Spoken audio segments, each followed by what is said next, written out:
Next, the masked magician will perform a trick that street magicians have used to mystify unsuspecting victims who end up believing in freakish powers. He'll use a deck of cards and an assistant as his random volunteer. He begins removing the cards a few at a time, telling the girl to say stop whenever she wants. And she does. The card that remains at the top of the stack is offered for her inspection. The magician turns his back so we can get a better look at the card and the girl. King of Clubs. He asks her to hold the card tightly to her chest. Lucky card.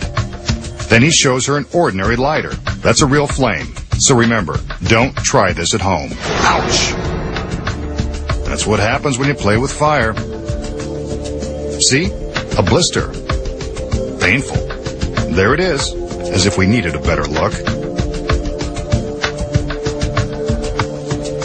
Next, he tells the girl to concentrate on her card, promising to reveal it with his freaky powers. Looks like she wants him to prove it. Again, he takes the lighter and pinches the flame. Ouch! I told him it was hot. But what's this? Burned into his flesh are a K and a club for the King of Clubs. Freaky, isn't it? But I bet he's burning to tell us the secret. So, how did the magician reveal that he knew the chosen card by branding the image in his flesh?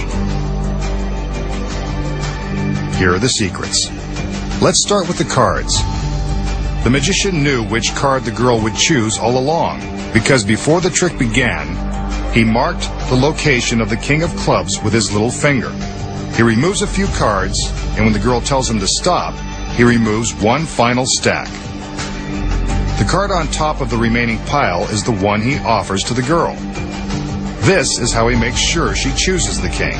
The magician knows which card she'll choose, but how does he brand the symbols into his skin? The secret here is concealed within the lighter.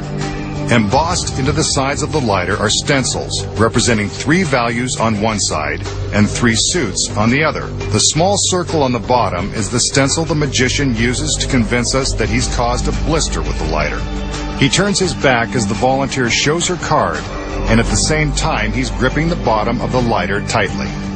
The circle leaves a temporary impression on his thumb that looks like a blister. He pretends to burn his thumb and shows us the phony blister to prove it. Next, he tells the girl to think of her card and promises her he can guess what it is. He's really just stalling as he squeezes his thumb and forefinger against the stencils for the club and the king. This tight pressure will leave the appropriate markings in his flesh.